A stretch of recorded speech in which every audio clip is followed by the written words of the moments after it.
Full గా గతకలు గతకలు and speed breakers ఉన్న road లో BMW కార్ వెళ్తుందండి. పక్కనే ఉన్న ఒక మంచి రోడ్ మీద ఒక నార్మల్ కార్ వెళ్తుంది. రెండిట్లో ఎవరు ఫాస్ట్ గా వెళ్తారండి? ఎవరు ఆగకుండా వెళ్తారు? నేను ఇది ఎందుకు అడుగుతున్నా అంటే, ఒక కన్సాలిడేషన్ స్టేజ్ లో లేక ఫాలింగ్ స్టేజ్ లో వచ్చిన సెక్టర్ లో ఉన్న బెస్ట్ స్టాక్ బాగా పర్ఫార్మ్ చేయొచ్చు అంటారా, లేక ఒక గ్రోత్ సెక్టర్ లో లేక రైజింగ్ సెక్టర్ లో ఉన్న ఒక నార్మల్ స్టాక్ బాగా పర్ఫార్మ్ చేయొచ్చు అంటారా? ఫస్ట్ ఎగ్జాంపుల్లో కార్ కన్నా వెళ్తున్న రోడ్ ముఖ్యం.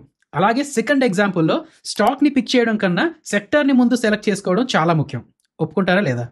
సో మల్టిపుల్ రిపోర్ట్స్, మల్టిపుల్ అనలిస్టుల తాలూకు ఒపీనియన్స్ చదివాక నేను లిస్ట్ చేసిన 16 సెక్టర్స్ ఆర్ 16 ఇండస్ట్రీస్ ఇవ్వండి.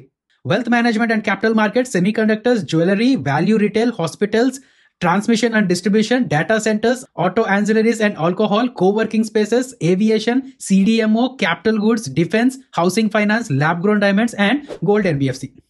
ఈ 16లో నుంచి కూడా ఇంకా ఎక్కువ కాన్సన్ట్రేట్ చేయాల్సిన ఒక 6 సెక్టర్స్ గురించి డీప్ గా ఈ వీడియోలో మాట్లాడుకుందామండి. రెడీయా? టాపిక్ లోకి వెళ్ళక ముందు ఫ్రెండ్స్, ఇలాంటి నాలెడ్జ్ వీడియోస్ తో పాటు డైలీ మార్కెట్ అప్డేట్స్ అని, IPO అనాలిసిస్ అని, పర్సనల్ ఫైనాన్స్ వీడియోస్ అని, ఇలా మల్టిపుల్ వీడియోస్ ఇస్తున్న మన రూపాయి ఛానల్ ని సబ్స్క్రైబ్ చేసుకొని నోటిఫికేషన్స్ ఆన్ లో పెట్టుకోండి. అలాగే ఆ లైక్ అని, షేర్ అని, కామెంట్ అనేది చేస్తూ ఉండండి ప్లీజ్. అండ్ ఈ వీడియోలో ఒక 6 సెక్టర్స్ గురించి మాట్లాడుకుంటున్నాం అని చెప్పాను కదా. ఒకవేళ ఈ వీడియోకి ఎక్కువ లైక్స్ వస్తే, సే ఫర్ సపోజ్ ఒక 2000 లైక్స్ వస్తే, నేను ఇంకొక 6 సెక్టర్స్ గురించి నెక్స్ట్ వీడియోలో మాట్లాడబోతానండి. ఓకే కదా? సో వీడియో మొత్తం చూడండి అండ్ ఒకవేళ మీకు నచ్చితేనే లైక్ చేయండి. అండ్ అలాగే మాకు మీరు సపోర్ట్ చేయడానికి మన ప్రతి వీడియో కింద డిస్క్రిప్షన్ బాక్స్ లో మా ఫైర్స్ తాలూకా రిఫరల్ లింక్ ఉన్నదండి. ఆ లింక్ ద్వారా మీ అకౌంట్ ఓపెన్ చేసుకొని అది యూస్ చేసుకుంటూ ఉంటే మీరు ఒక మంచి స్టాక్ బ్రోకర్ తో అకౌంట్ ఓపెన్ చేసిన వాళ్ళు అవుతారు. అలాగే మాకు సపోర్ట్ చేసిన వాళ్ళు కూడా అవుతారు. వీడియోలోకి వెళ్ళక ముందు ఒకసారి మన డిస్క్లైమర్ చూసేయండి. మేము ఏది చెప్పినా సరే అది ఎడ్యుకేషన్ అండ్ ఇన్ఫర్మేషన్ పర్పస్ కోసమే. మేము SEBI registered adviser or research analyst రెండు కాదు. మేము ఏమి ఇచ్చినా సరే అది ఫైనాన్షియల్ అడ్వైస్ కాదు. We are not giving any buy or sell calls. ఏది ఫైనాన్షియల్ అడ్వైస్ కాదండి, జస్ట్ ఎడ్యుకేషన్ ఇన్ఫర్మేషన్ పర్పస్ కోసం. మీ ఓన్ రీసెర్చ్ చేసుకోండి, లేదు అంటే ఒక సెబీ రిజిస్టర్డ్ అడ్వైజర్ అయినా కలండి. రైట్, ఇప్పుడు ముందుగా మనం అర్థం చేసుకోవాల్సింది అసలు సన్ రైజ్ సెక్టర్ అంటే ఏంటి.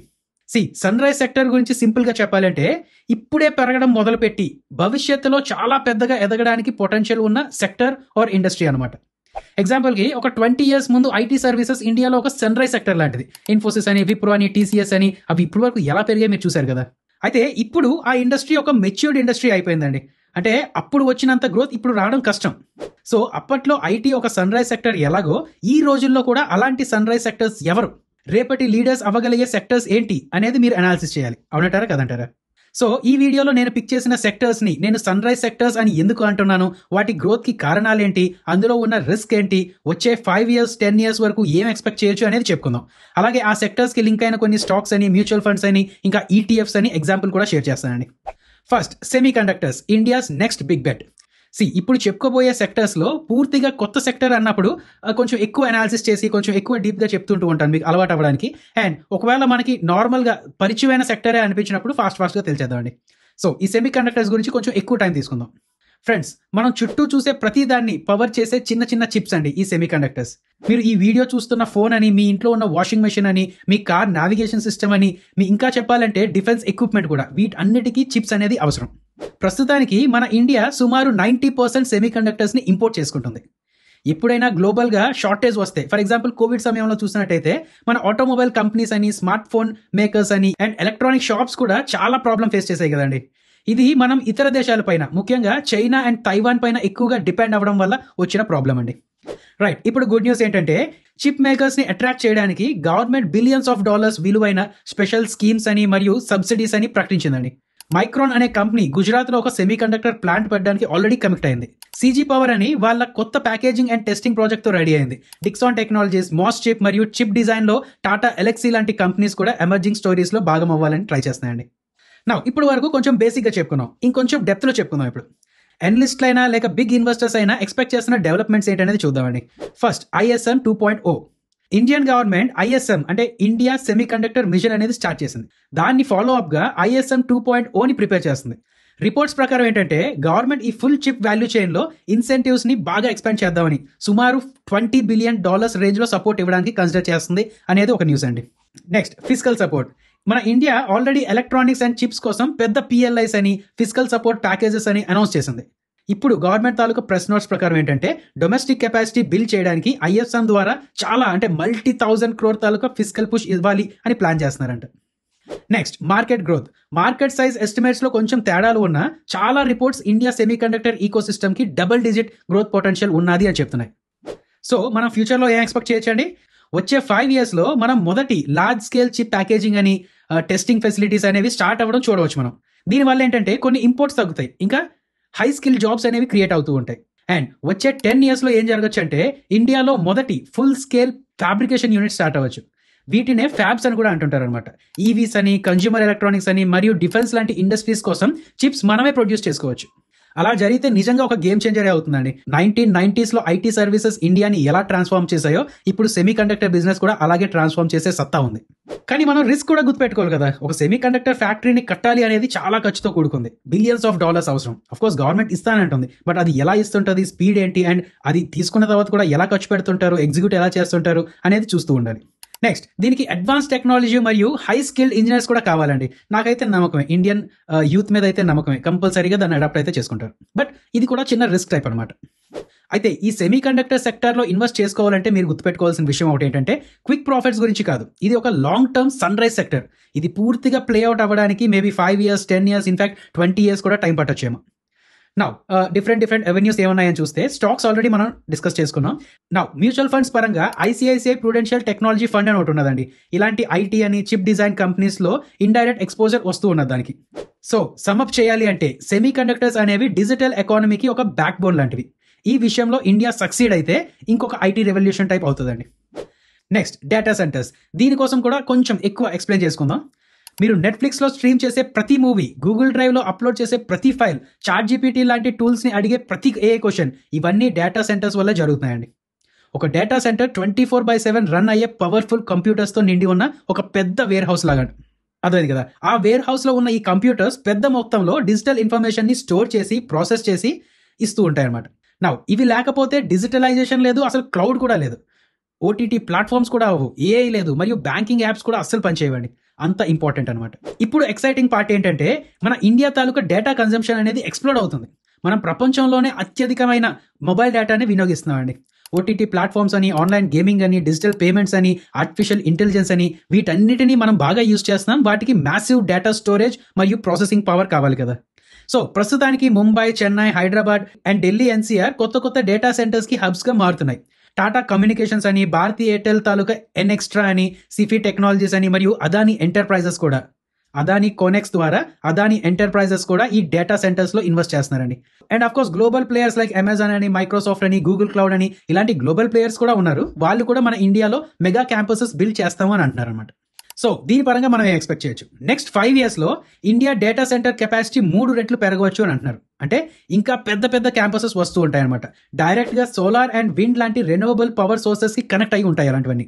ఎందుకంటే ఈ సెంటర్స్ కి చాలా ఎలక్ట్రిసిటీ అవసరం కదా, అండ్ కూలింగ్ అండ్ నెట్వర్కింగ్ కూడా చాలా అవసరం, సైబర్ సెక్యూరిటీ కూడా చాలా అవసరం. వీటి అన్నిటిలో జాబ్స్ క్రియేట్ అవుతాయండి. నెక్స్ట్ వచ్చే 10 years లో మనం ఇండియాని ఒక గ్లోబల్ క్లౌడ్ మరియు ఏఐ వర్క్ లోడ్స్ కోసం ఒక రీజనల్ హబ్ గా చూడొచ్చు అనమాట. డేటా సెంటర్స్ కూడా స్మార్ట్ గా తయారవచ్చు. ఈ రెన్యూవబుల్ ఎనర్జీ మీద నడుస్తూ ఎఫిషియన్సీ కూడా బాగా మేనేజ్ చేయొచ్చు, అండ్ ఏఐ ఇంకా బాగా ఇంటిగ్రేట్ చేసుకుంటూ ఉండొచ్చు. సో ఈ డేటా సెంటర్స్ లో మీరు ఇన్వెస్ట్ చేసుకోవాలి అనుకుంటే మీరు గుర్తుపెట్టుకోవాల్సింది ఏంటంటే ఇది ఒక infrastructure plus technology play. Infrastructure companies లో మీరు ఇన్వెస్ట్ చేసుకునేటప్పుడు వాళ్ళకి వచ్చిన ఆర్డర్సే కాకుండా వాళ్ళు ఎలా ఎగ్జిక్యూట్ చేస్తున్నారు అనేది కూడా చూస్తూ ఉంటారు కదా. సో ఫస్ట్ వీళ్ళు మొత్తం బిల్డ్ చేయడానికి ఆ ఇన్ఫ్రాస్ట్రక్చర్ అనేది చాలా ఇంపార్టెంట్. సో ముందు ఈ కంపెనీస్ ని ఒక ఇన్ఫ్రాస్ట్రక్చర్ కంపెనీలా చూడండి, దాని తర్వాత ఒక టెక్నాలజీ కంపెనీలా చూస్తూ ఉండండి. మీరు టాటా కమ్యూనికేషన్స్ చూసినా, భారతీ ఎయిర్టెల్ చూసినా, అదానీ ఎంటర్ప్రైజెస్ చూసినా, మరియు ఈ సిఫీ లాంటి స్టాక్స్ ని స్టడీ చేయొచ్చు అనమాట. ఇంకా మ్యూచువల్ ఫండ్ విషయానికి వస్తే Nippon India power and infra అని చెప్పి, లేక ఐసిఐసిఐ ప్రుడెన్షియల్ ఇన్ఫ్రాస్ట్రక్చర్ ఫండ్ అని, ఇలాంటి ఫండ్స్ ద్వారా కూడా ఎక్స్పోజర్ వచ్చే ఛాన్సెస్ ఉంటాయి. ఒకసారి మీరు ఆ ఫ్యాక్ట్ షీట్ ఓపెన్ చేసుకుని ఇప్పుడు చెప్పిన కంపెనీస్ ఏమైనా ఉన్నాయా లేదా అనేది చూసుకుంటూ ఉండండి. సో సమ్అప్ చేయాలి అంటే ఒక ఇండస్ట్రియల్ ఎకానమీకి ఆయిల్ రిఫైనరీస్ ఎలా ఒక బ్యాక్ బోనో, ఇప్పుడు ఒక డిజిటల్ ఎకానమీకి ఈ డేటా సెంటర్స్ అనేవి ఒక బ్యాక్ బోన్. నా ఇండియా తాలూకా డిజిటల్ హంగర్ కూడా ఇప్పుడప్పుడే తగ్గేటట్లేదండి, చాలా ఫాస్ట్ గా గ్రో అవుతూ వెళ్తుంది. సో అందుకనే ఈ సెక్టర్ కూడా నెక్స్ట్ డెకేడ్ కి one of the strongest sunrise bets లాగా అనిపిస్తుంది నాకైతే. మీరేమనుకుంటున్నారు ఏంటనే కింద కామెంట్స్ లో పెట్టండి. అలాగే మన వీడియో మీకు నచ్చుతుందా లేదా? ఒకవేళ నచ్చితే ప్లీజ్ లైక్ చేయండి, షేర్ చేయండి, కామెంట్ చేయండి. అలాగే ఇంకా ఎవరైనా సబ్స్క్రైబ్ చేయని వాళ్ళు ఉంటే సబ్స్క్రైబ్ చేసుకొని నోటిఫికేషన్స్ ఆన్లో పెట్టుకోండి. నెక్స్ట్, ఇప్పటి నుంచి చెప్పుకునే సెక్టర్స్ మీ అందరికీ ఎంతో కొంత తెలిసే ఉంటాయి, అందుకని కొంచెం ఫాస్ట్ గా చెప్పేసుకుందామండి. Third, CDMO, the back stage heroes of pharma. మీరు ఫార్మసీ నుంచి ఎప్పుడైనా మెడిసిన్ కొంటే మీరు చూసే బ్రాండ్ నేమ్ సాధారణంగా ఒక పెద్ద ఫార్మా కంపెనీ అయి ఉంటుంది కదా. కానీ ఇక్కడ ఒక సీక్రెట్ ఏంటంటే ఆ మెడిసిన్స్ లో చాలా వరకు వాళ్ళు తయారు చేయరండి. దానికి బదులుగా వాళ్ళు ఏం చేస్తారంటే వేరే ఒక కంపెనీకి, ఒక CDMO కంపెనీకి ఆర్డర్ ఇచ్చి వాళ్ళతో తయారు చేయించుకుంటారు. అలాంటి కంపెనీసే, అంటే ఒక పెద్ద ఫార్మా జైంట్ నుంచి ఆర్డర్ తీసుకొని వాళ్ళ కోసం ప్రోడక్ట్స్ తయారు చేసే కంపెనీనే CDMO, contract development and manufacturing organization అంటారు. నా ఇండియాకి ఇక్కడ ఒక పెద్ద అడ్వాంటేజ్ ఉందండి, ఎందుకంటే మనకి ఇక్కడ పెద్ద పూల్ ఆఫ్ సైంటిస్ట్ ఉన్నారు. వెస్ట్ తో పోలిస్తే తక్కువ కాస్ట్ కి వచ్చేస్తుంటారు, మంచి క్వాలిటీ ఇంజనీర్స్ అని సైంటిస్ట్ అని ఉన్నారన్నమాట. అండ్ కాంప్లెక్స్ జనరిక్ డ్రగ్స్ తయారు చేయడంలో స్ట్రాంగ్ ఎక్స్పీరియన్స్ కూడా ఉన్నది. అందుకనే అండి గ్లోబల్ ఫార్మా కంపెనీస్ ఇంకా ఎక్కువ వర్క్ ని మన ఇండియన్ సిడిఎంఓస్ కి అవుట్సోర్స్ చేస్తూ ఉన్నాయి. ఇప్పుడు మీరు అనొచ్చు ఇదంతా ఒక పాత స్టోరీ కదండి అని. కాదు, ఇంకా గ్రో అవ్వడానికి చాలా స్కోప్ ఉన్నదన్నమాట. సో కొన్ని లీడింగ్ లిస్టెడ్ ప్లేయర్స్ చెప్పాలంటే డివిస్ ల్యాబొరేటరీస్ అని, బయోకాన్ అని, సింజిన్ ఇంటర్నేషనల్ అని, లారిస్ ల్యాబ్స్ అని, ఇవన్నీ కాంట్రాక్ట్ మ్యానుఫ్యాక్చరింగ్ లో స్ట్రాంగ్ గా ఉన్నాయండి. అసలు మళ్ళీ డైరెక్ట్ రికమెండేషన్ ఏమీ కాదు, మీరు ఒకసారి అనాలిసిస్ చేసుకోండి అంతే. రైట్, ఇప్పుడు నెక్స్ట్ 5 years లో మనం ఏం ఎక్స్పెక్ట్ చేయండి. ఇప్పుడు ఈ ఏపీఐస్ లో బేసిక్ ఏపీఐస్ అని, కాంప్లెక్స్ ఏపీఐస్ అని ఉంటాయన్నమాట. ఇప్పటికి ఏంటంటే బేసిక్ ఏపీఐస్ అనేది మన ఇండియాకి అవుట్సోర్స్ చేస్తున్నారు. బట్ నెక్స్ట్ 5 years లో కాంప్లెక్స్ ఏపీఐస్ అని మరియు బయోలాజిక్స్ ని కూడా మన ఇండియాకి అవుట్సోర్స్ చేయడం స్టార్ట్ చేస్తారు. అండ్ అది బాగా గ్రో అవుతుంది అని చెప్పి ఎక్స్పెక్టేషన్. నెక్స్ట్ 10 years లో ఓన్లీ యుఎస్ లో లేదంటే యూకేలో బాగా హై మార్జిన్ బిజినెస్ అయిన cell and jeans therapy manufacturing అవ్వచ్చు మన ఇండియా. మన ఇండియన్ సిడిఎంఓ ఈ స్పేస్ ని క్యాప్చర్ చేయగలిగితే, అంటే బయాలజికల్ సెల్స్ అని, జీన్స్ అని, దీని తాలూకా థెరపీ కూడా మనం క్యాప్చర్ చేయగలిగితే మార్జిన్స్ మరియు గ్రోత్ ఇప్పటికన్నా చాలా ఎక్కువ ఉంటుందండి. అందుకనే సన్ రైజ్ సెక్టర్లో దీన్ని కూడా యాడ్ చేయడం జరిగింది. దీంట్లో రిస్క్ లేవా అంటే ఆఫ్ కోర్స్ రిస్క్ ఉంటుంది. ఏ ఫార్మా కంపెనీ చూసినా బిగ్గెస్ట్ రిస్క్ ఏంటంటే యుఎస్ ఎఫ్డిఏ. అలాంటి రెగ్యులేటర్స్ నుంచి స్ట్రిక్ట్ ఇన్స్పెక్షన్స్ అనేది ఫేస్ చేస్తూ ఉంటాయి అనమాట. చిన్న చిన్న కాంప్లైన్సెస్ వల్ల కూడా ఎక్స్పోర్ట్స్ అయిపోగలవు, అదేందా. అండ్ ఇంకొకటి చైనా లాంటి కంట్రీస్ నుంచి కూడా కాంపిటీషన్ అనేది ఉంటూ ఉంటుంది. సో ఈ ఫార్మాలో ఇన్వెస్ట్ చేయాలనుకునే వాళ్ళకి నేను చెప్తుంది ఏంటంటే ఇవి కూడా షార్ట్ టర్మ్ రిటర్న్స్ కోసం కాదండి, ఒక స్టడీ లాంగ్ టర్మ్ కాంపౌండింగ్ గురించి అనుకోవచ్చు. డివిస్ ల్యాబ్స్ అని, బయోకాన్ అని, లారిస్ ల్యాబ్స్ అని ఇలాంటి స్టాక్స్ ని స్టడీ చేయండి. మ్యూచువల్ ఫండ్స్ విషయానికి వస్తే నిప్పాన్ ఇండియా ఫార్మా ఫండ్ అని, SBI health care opportunities fund అని, ఇలాంటి ఆప్షన్స్ వల్ల ఏంటంటే ఇండైరెక్ట్ ఎక్స్పోజర్ కూడా వస్తూ ఉంటుంది. Next sector capital markets and wealth management. ఈ కాలంలో డబ్బుల పరంగా మాట్లాడితే సంపాదించడం కన్నా ఎలా దాచుకోవడం, ఎలా ఇన్వెస్ట్ చేయడం అనేది ఎక్కువ మంది మాట్లాడుకుంటూ ఉన్నారు. ఆ డబ్బులు చాలా వరకు బంగారంలో పెట్టేవాళ్ళు, రియల్ ఎస్టేట్ లో పెట్టేవాళ్ళు. బట్ ఇప్పుడు ఏంటంటే వాటి నుంచి బయటకు వచ్చి డైరెక్ట్ గా స్టాక్స్ లో లేదంటే మ్యూచువల్ ఫండ్స్ లో ఇన్వెస్ట్ చేయడం స్టార్ట్ చేస్తున్నారండి. ఇప్పుడు మీరు అనొచ్చు ఆల్రెడీ చాలా రన్అప్ అయిపోయింది కదా అని చెప్పి. బట్ ఇది ఒక స్టార్ట్ మాత్రమే, ఇంకా చాలా ఉన్నది. ఇది మీ అందరికీ తెలిసిన సెక్టర్ కాబట్టి మరీ డీప్ గా మాట్లాడుకోవద్దండి. బట్ నెక్స్ట్ 5 years లో ఏం ఎక్స్పెక్ట్ చేయొచ్చు అంటే డీమ్యాట్ అకౌంట్స్ ఈజీగా డబుల్ అవ్వచ్చు. 15 to 16 crore యూజర్స్ ని కూడా క్రాస్ చేయొచ్చు నెక్స్ట్ 5 years లో. ఎస్ఐపి ఇన్ఫ్లోస్ అనేది అలా పెరుగుతూనే ఉన్నాయండి. అండ్ ఈటీఎఫ్స్ మరియు ఇండెక్స్ ఫండ్ లాంటి వాటిలో కూడా ఎక్కువ ప్రోడక్ట్స్ వస్తున్నాయి అండ్ ఎక్కువ ఇన్వెస్ట్మెంట్స్ కూడా వస్తున్నాయి. అండ్ ఇవి చిన్న చిన్న టౌన్స్ నుంచి విలేజెస్ వరకు కూడా పాకుతూ ఉన్నాయి. నౌ వచ్చే 10 years లో ఏం జరగచ్చు, ఈ వెల్త్ మేనేజ్మెంట్ అనేది ఇన్సూరెన్స్ కొన్నంత నార్మల్ అయిపోతుంది అనమాట. రీజనల్ లాంగ్వేజెస్ లో లైక్ తెలుగులో కూడా ఏఐ పవర్డ్ రోబో అడ్వైజర్స్ రావచ్చు. ఆ రోబో అడ్వైజర్స్ మొత్తం ఫ్యామిలీకి పోర్ట్ఫోలియోస్ ప్లాన్ చేయొచ్చు. అండ్ మన ఇండియా ప్రపంచంలోనే ఒక బిగ్గెస్ట్ రిటైల్ ఇన్వెస్టర్స్ బేస్ అవ్వచ్చు. ఏమో రేపొద్దున గ్లోబల్ కి ఓపెన్ అయితే మనం ఫారెన్ లో కూడా ఇన్వెస్ట్ చేసుకుంటూ ఉండొచ్చు. ఇప్పుడు మన ఇండియన్ మార్కెట్ ఎఫ్ఐఎస్ కోసం ఎలా వెయిట్ చేస్తుందో మేబీ ఇంకొక మార్కెట్ మన ఇండియన్ మనీ కోసం అలా వెయిట్ చేయొచ్చు. చెప్పలేమండి, ఏవైనా జరగచ్చు. రిస్క్ ఏమీ లేవా అంటే ఆఫ్ కోర్స్ ప్రతి దాంట్లో రిస్క్ ఉంటుందండి. మార్కెట్ సైకిల్స్ తో మూవ్ అవుతూ ఉంటుంది ఇది. అండ్ ఒక పెద్ద క్రాష్ వస్తే కొత్త ఇన్వెస్టర్స్ అందరూ పానిక్ అయ్యి ఎగ్జిట్ అయిపోతారు. మళ్ళీ వాళ్ళు మార్కెట్ ని అలవాటు చేసుకోవడానికి, దాన్ని నమ్మడానికి చాలా సంవత్సరాలు పడుతుంది. సో అందుకనే మీరు అర్థం చేసుకోవాల్సింది ఏంటంటే ఇది కూడా ఒక షార్ట్ టర్మ్ ప్లే అయితే కాదు, లాంగ్ టర్మ్ ప్లే. ఈ సెక్టర్లో ఉన్న స్టాక్స్ కోసం డిఫరెంట్ గా మాట్లాడవలసిన లేదు. Of course brokerage companies and CDSL అని, రేపొద్దున ఎన్ఎస్డిఎల్ వస్తుంది అదొకటి, క్యామ్స్ అని, అండ్ వెల్త్ మేనేజ్మెంట్ కంపెనీస్ అని, ఇలాంటి వాటి అన్నింటిలో మీరు స్టడీ చేసుకుంటూ ఉండొచ్చండి. అండ్ మ్యూచువల్ ఫండ్ విషయానికి వస్తే Nippon India financial services fund అని, ICICI prudential financial services fund అని, ఇలాంటి ఆప్షన్స్ చాలా ఉన్నాయి ఈ థీమ్ మీద. అండ్ ఈటీఎఫ్ ఎక్స్పోజర్ కూడా Motilal Oswal Nifty financial services అని, నిప్పాన్ ఇండియా బ్యాంక్ బీస్ అని, ఇలాంటివి కూడా మీరు చెక్ చేసుకుంటూ ఉండొచ్చండి. Next transmission and distribution. ప్రతి ఒక్కరు రెన్యూవబుల్ ఎనర్జీ గురించి మాట్లాడుతున్నారు ఈ మధ్య. సోలార్ ప్యానల్స్ అని, విండ్ ఫార్మ్స్ అని, పెద్ద పెద్ద పవర్ ప్రాజెక్ట్స్ అని ఇలా మాట్లాడుతున్నారని. కానీ ఇవన్నీ కావాలంటే ఎలక్ట్రిసిటీ అక్కడి నుంచి ఒక సబ్ స్టేషన్ కి వెళ్ళి అక్కడి నుంచి మీ ఇంటికి రావడానికి లేదంటే ఛార్జింగ్ స్టేషన్ కి వెళ్ళడానికి ట్రాన్స్మిషన్ అండ్ డిస్ట్రిబ్యూషన్ అనేది చాలా ఇంపార్టెంట్. అండ్ అది లేకపోతే ఇది లేదు. ఈ ట్రాన్స్మిషన్ అండ్ డిస్ట్రిబ్యూషన్ అనేది ఒక హైవే సిస్టమ్ లాంటిది. పవర్ ఒక చోట జనరేట్ అయ్యి ఇంకొక దగ్గరికి వెళ్ళడానికి ఒక హైవే లాంటిది అనమాట ఇది.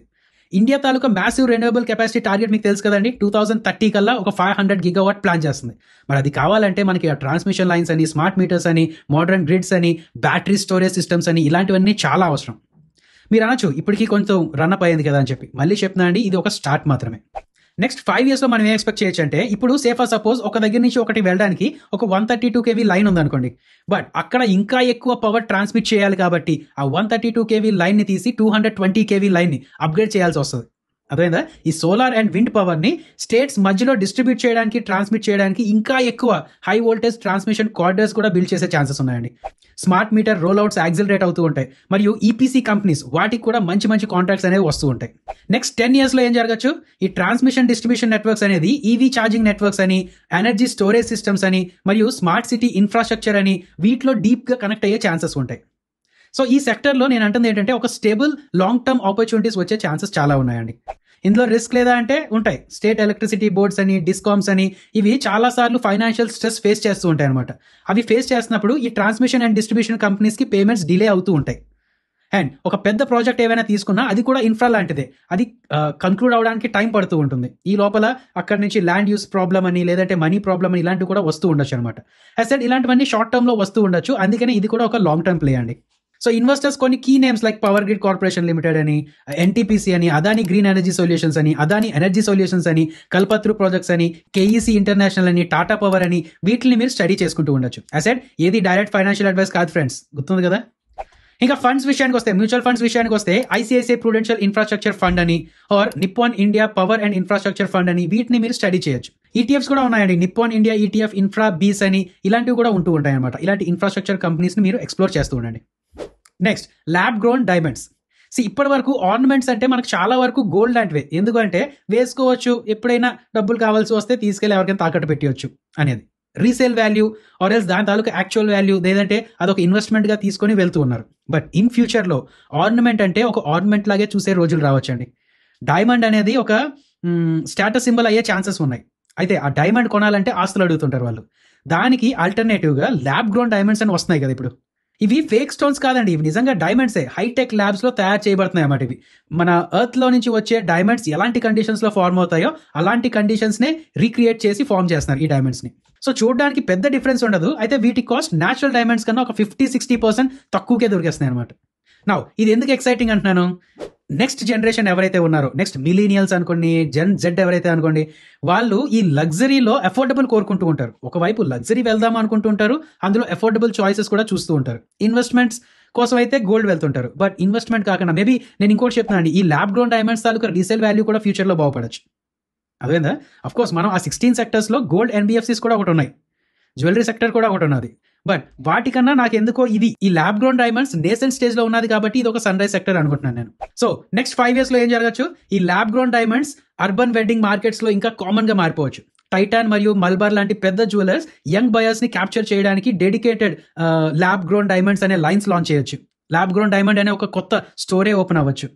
నెక్స్ట్ 10 years లో ఏం జరగచ్చు, ఈ ఎల్జీడీస్ అనేవి అంటే ఈ ల్యాబ్ గ్రోన్ డైమండ్స్ అనేవి గ్లోబల్ గా ముఖ్యంగా అఫోర్డబుల్ జ్యువెలరీ సెగ్మెంట్ లో మెయిన్ స్ట్రీమ్ అయిపోవచ్చు. బ్రాండింగ్ ఇంప్రూవ్ అవ్వచ్చు, అసెట్ ఆ రీసేల్ వాల్యూ కన్సర్న్స్ ఏవైతే ఉన్నాయో అవి కూడా ప్రాపర్ గా అడ్రస్ చేస్తే చాలా రెట్లు, డబుల్ డిజిట్స్ కన్నా ఇంకా ఎక్కువగా పెరిగే ఛాన్సెస్ ఉన్నాయండి ఈ ల్యాబ్ గ్రోన్ డైమండ్ సెగ్మెంట్ అనేది.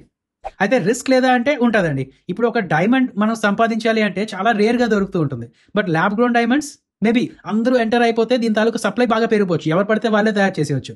సో సప్లై ఎక్కువైపోతే దీని తాలూకా కాస్ట్ ఇంకా పడిపోతూ ఉండొచ్చు. అఫ్ కోర్స్ దానివల్ల పాజిటివ్ అవ్వచ్చు, ఒకవేళ సప్లై బాగా పెరిగిపోయి అది ఒక కామన్ పీస్ అయిపోతే దానివల్ల నెగిటివ్ కూడా ఉండొచ్చు. ఏమంటారు? అండ్ ఆ రీసేల్ వాల్యూ ఏదైతే అనుకుంటున్నామో అది ఎలా ఉంటుంది ఏంటనేది కొంచెం షేప్ చేస్తుందండి.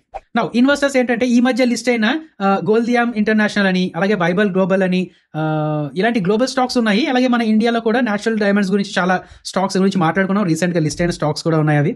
అండ్ అలాగే యాజ్ ఆఫ్ నౌ చూసుకుంటే ఒక డెడికేటెడ్ మ్యూచువల్ ఫండ్ కానీ ఈటీఎఫ్ కానీ లేదండి, ఇంకా స్టార్టింగ్ స్టేజ్ లో ఉన్నది కదా.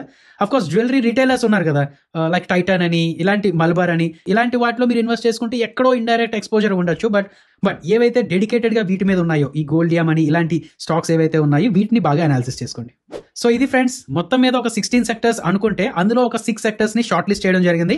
అది ఎందుకు ఏంటి అనేది మీకు అర్థమయ్యేటట్టు చెప్పడం జరిగింది, మీరు అర్థం చేసుకున్నారని అనుకుంటున్నాను. వాటిని ఇన్పుట్స్ గా తీసుకొని మీరు అనాలిసిస్ అనేది స్టార్ట్ చేయండి. బట్ మళ్ళీ చెప్తున్నాను, ఎప్పుడైనా సరే ఒక 3 సింపుల్ రూల్స్ మీరు అలవాటు చేసుకోండి. ఫస్ట్, ఎప్పుడైనా ఇన్వెస్ట్మెంట్ ప్లాన్ చేసేటప్పుడు అఫ్ కోర్స్ మ్యాక్రో సెగ్మెంట్ అవన్నీ మొత్తం చూస్తూ ఉంటాం, బట్ ఒక స్టాక్ వైపు డైరెక్ట్ గా వెళ్ళకన్నా సెక్టర్తో స్టార్ట్ చేయండి. ఆ సెక్టర్ టెయిల్ విండ్ నిజమో కాదు అనేది చూసుకుంటూ ఉండండి. అండ్ ఒకవేళ టైమింగ్ మీరు చేయగలిగితే టైమింగ్ కోసం కూడా చూస్తూ ఉండండి. నెక్స్ట్ 2, ఆ సెక్టర్ లోపల క్వాలిటీ స్టాక్స్ ని పిక్ చేసుకోండి. స్ట్రాంగ్ బ్యాలెన్స్ షీట్స్ మరియు క్లీన్ మేనేజ్మెంట్ కోసం చూస్తూ ఉండండి. లేదు స్టాక్స్ పికింగ్ లో మీకు కొంచెం కష్టం అనిపిస్తే ఆ సెక్టర్ లో ఉన్న mutual funds or else ETF లో ఇన్వెస్ట్ చేసుకోండి. 3, 5 years to 10 years తాలూకా లాంగ్ టర్మ్ వ్యూఏ పెట్టుకోండి. షార్ట్ టర్మ్గా ఒక 6 మంత్స్లో 1 మంత్లో 1 ఇయర్ కోసం అయితే మేబీ మీ లక్ బాగుంటే ఆ టైంలో ఏమైనా మూమెంట్ రావచ్చు, లేదు అంటే మీరు లాసెస్లో కూడా ఉండొచ్చు. ఇవన్నీ లాంగ్ టర్మ్ ఇంపాక్ట్సే. ఐటీ కూడా మీరు అనుకుంటారు టీసీఎస్ ఒక 100 టైమ్స్ పెరిగిందని, ఒకసారి చార్ట్ మొత్తం ఓపెన్ చేయండి మధ్య మధ్యలో ఎలా పడుతూ ఎలా పెరుగుతూ ఉన్నదో. సో ఒక లాంగ్ టర్మ్ ఉంచుకుంటే మంచి రిటర్న్స్ రావడానికి ఛాన్సెస్ ఉంటాయండి. అర్థమైందా లేదా? సన్ రైజ్ సెక్టర్స్ అనే దాని మీద క్లారిటీ వచ్చిందా లేదా? నేను చెప్పిన సన్ రైజ్ సెక్టర్స్ మీరు అగ్రీ అవుతున్నారా లేదా? కింద కామెంట్స్ పెట్టండి. సో ఇది ఫ్రెండ్స్, యాజ్ సెడ్ మళ్ళీ వెళ్ళక ముందు చెప్తున్నాను, ఇవన్నీ ఎడ్యుకేషనల్ కంటెంట్ కోసం మీకు ఇచ్చిన కంటెంట్ అండి. మేము సెబీ రిజిస్టర్డ్ అడ్వైజర్ కూడా కాదు. దేన్ని కూడా మీరు డైరెక్ట్ ఫైనాన్షియల్ అడ్వైజర్ తీసుకోకండి, జస్ట్ ఎడ్యుకేషనల్ కంటెంట్ లాగే తీసుకోండి. అండ్ ఇంకొకటి, ఉన్న 16లో 6 సెక్టర్స్ గురించి చెప్పుకున్నాం, మిగతా వాటి గురించి కూడా చెప్పుకుందాం అనుకుంటే కింద కామెంట్స్లో పెట్టండి. ఎక్కువ కామెంట్స్ వస్తే నెక్స్ట్ వీక్ దాని మీద కూడా వీడియో చేసుకుందాం. జై హింద్.